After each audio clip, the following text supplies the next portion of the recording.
Business Club de France des entrepreneurs avec Michel Picot. Bienvenue dans cette émission spéciale du Business Club de France des entrepreneurs. Le sujet du moment, faites des économies d'électricité ou d'eau tout en préservant notre environnement.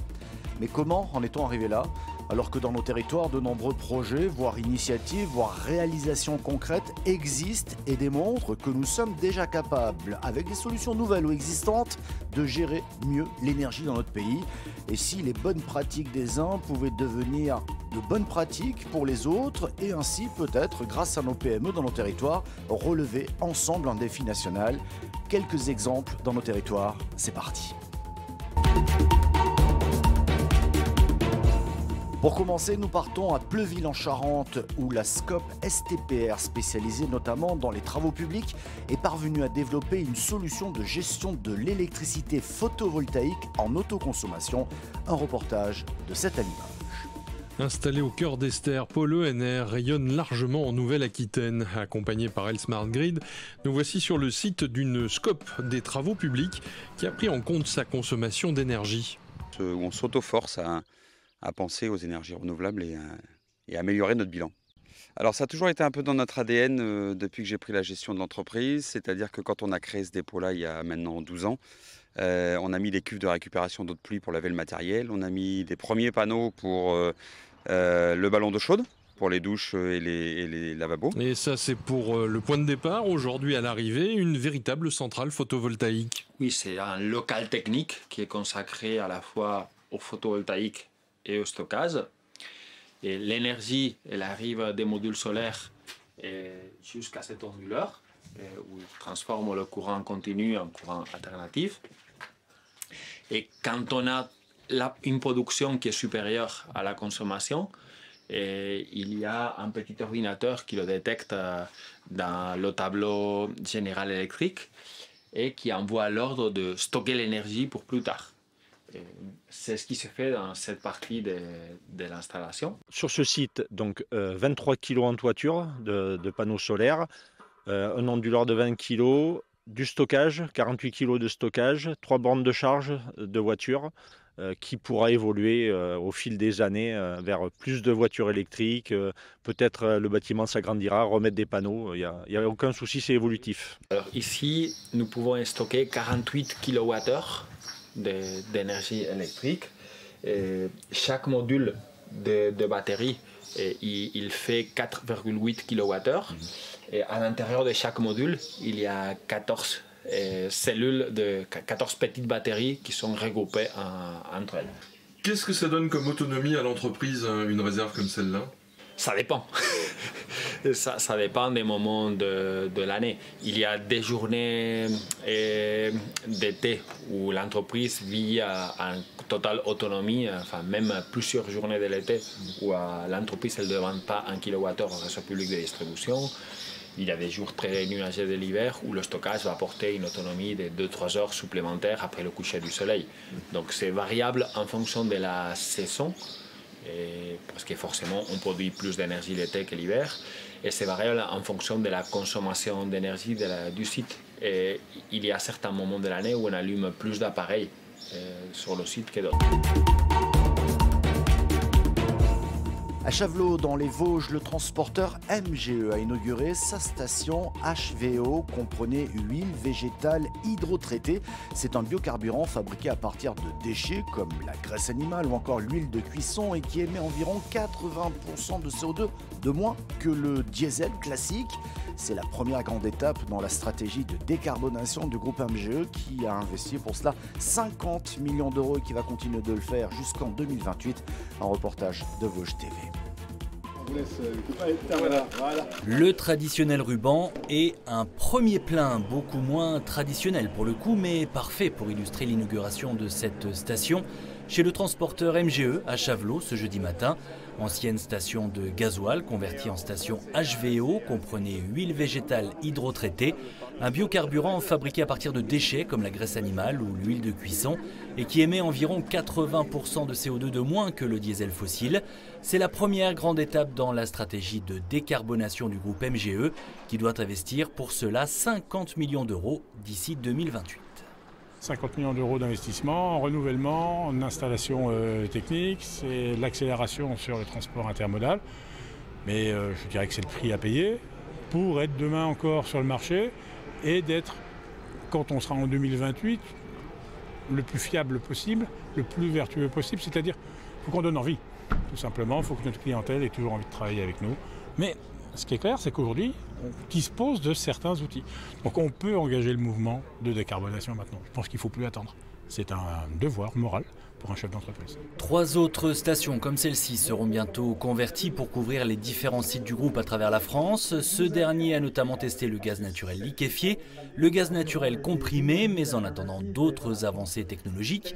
Et même si elle est pour le moment au litre 20 à 30 centimes plus chère que le gasoil, c'est donc avec l'huile végétale hydrotraitée que roulera la flotte MGE, qui compte près de 500 poids lourds, un bon choix selon la société Altens, fournisseur de carburants alternatifs et de combustibles renouvelables basé à La Rochelle. L'avantage du HVO, c'est que c'est une solution déjà compatible avec le matériel existant, donc on n'est pas obligé d'attendre les technologies du futur comme l'hydrogène ou voilà, les camions électriques avec des autonomies plus importantes. On peut déjà décarboner tout de suite. Et ça, je pense que c'est important parce qu'il y a une prise de conscience qui a été faite autour des événements climatiques et du changement climatique global, et il faut agir tout de suite. On vient de vivre un été d'enfer, avec des incendies, des sécheresses. C'est bien la preuve que tout est en train de se détraquer. Il est vraiment temps qu'aujourd'hui, on se dépêche de rattraper autant qu'on peut la situation. Si les eurodéputés ont voté cette année l'interdiction des voitures neuves à moteur thermique dès 2035, le groupe MGE anticipe ici de futures directives pour les poids lourds. L'objectif du transporteur est d'atteindre une réduction de 33% de ses émissions de CO2. D'ici 2028, il devrait également mettre à disposition sa réserve foncière pour accueillir dans les années à venir des projets innovants de production et de distribution d'hydrogène. Alors on a parlé d'électricité et de gaz, parlons de l'eau, alors que la France vient de vivre la plus importante période de sécheresse de son histoire. Un rapport public publié en juillet dernier fait polémique. Selon ce dernier, en moyenne 20%, même si ce chiffre semble un peu faible, on va dire 20% de l'eau potable est perdue. Elle est perdue tout simplement à cause des fuites sur les réseaux de distribution, en cause justement les canalisations qui sont vieillissantes, dans des sols qui bougent aussi. Des conditions qui obligent les agents des syndicats des eaux à être sur le qui-vive quotidien.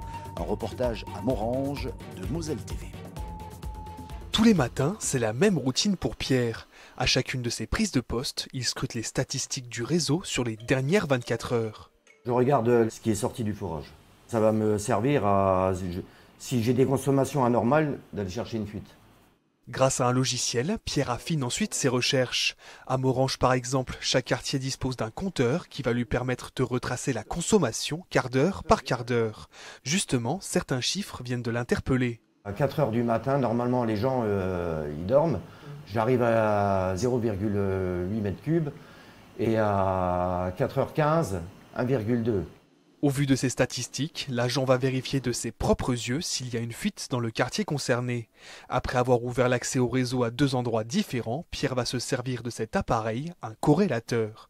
On a 2 émetteurs, le 1 et le 2. De là, on va injecter un espèce de courant dans la conduite. C'est des ondes. Et à un moment donné, les 2 ondes, elles doivent se toucher. Et où elles se touchent, on va avoir un pic. Et ce pic-là, c'est où se trouve la fuite. Ici, aucun des pics n'indique un défaut. Dans le cas contraire, les agents vont utiliser cet outil pour localiser précisément la fuite grâce au son. Leur signalement va ensuite déboucher rapidement sur des travaux, comme dans cette rue où la fuite va être réparée en seulement quelques heures. Grâce à cette surveillance accrue, le rendement du syndicat des eaux locales est 7% supérieur à la moyenne nationale, mais l'organisme veut aller encore plus loin en observant à distance les consommations chez ses 6000 abonnés. Ce que l'on souhaite faire, et à terme, d'ici 3-4 ans, c'est que tous nos compteurs soient équipés de têtes émettrices, de façon à ce que l'on puisse faire une relève mensuelle. Et le technicien qui est d'astreinte, en fonction des données qu'il a, on peut dire, oui, il y a eu une fuite là, ou il y a eu une fuite à un autre endroit, et on peut intervenir. Le syndicat a également entamé un vaste programme de sécurisation de son réseau avec le remplacement de certains tronçons de canalisation datant des années 60. À chaque chantier, ce sont plusieurs centaines de milliers d'euros qui sont investis. Et vous l'avez bien entendu, détecter et réparer les fuites, les actions de ce syndicat des eaux pourraient devenir en fait une norme nationale. Mais nous pourrions aussi utiliser les eaux de stations d'épuration pour arroser les jeunes arbustes dans les jardins publics par exemple. Et c'est ce que fait la métropole brestoise, une initiative liée à la sécheresse qui s'est installée en Bretagne dès le mois de mai et qui a imposé à la municipalité des contraintes strictes dans l'entretien de ces espaces verts. Un reportage de TBO. Utiliser les eaux de la station d'épuration pour arroser des jeunes arbustes de la métropole brestoise. Une initiative liée à la sécheresse qui s'est installée en Bretagne depuis le mois de mai et qui impose désormais à la municipalité des contraintes strictes dans l'entretien de ces espaces verts. C'est inédit. On a commencé jusqu'à présent à essayer de faire des économies d'eau, mais voilà, ça ne suffit pas cette année. Et maintenant, on en est à ne pas vouloir utiliser la ressource eau potable. Donc, ce qui nous reste comme solution, c'est l'eau non potable, mais qui sanitairement est tout à fait correcte pour arroser les végétaux. Une solution inédite qui permet de sauver 400 plantations récentes si elles sont arrosées avant 8 h du matin uniquement. Aujourd'hui, je devais commencer à 7h40 et je suis venue à 6 h du matin. Si cette professionnelle salue l'initiative, elle reste inquiète face à une situation encore jamais vue dans la cité du Ponant. Les arbres aussi, nous on arrose les nouveaux, mais les autres ils n'ont pas d'eau non plus et on voit qu'ils sont en souffrance. Ils perdent beaucoup leurs feuilles. Donc oui, non, moi, je suis très inquiète pour leur futur à eux. Cette solution d'urgence pourrait-elle devenir pérenne ? Trop tôt pour se prononcer, selon cette élue brestoise. On n'a pas de normes au niveau européen ni au niveau national pour encore. Donc, j'ai envie de dire, on expérimente. Et on a la chance d'avoir des services qui répondent rapidement. En attendant, d'autres expérimentations pourraient être testées, comme la récupération des eaux de piscine municipale lors des vidanges. Et justement, sur l'eau produite par les stations d'épuration pour arroser les jardins, il n'y a pas de normes précises. Alors, on attend quoi ? En revanche, pour les eaux de piscine, la ville de Toulouse utilise déjà cette eau de baignade pour ses espaces verts.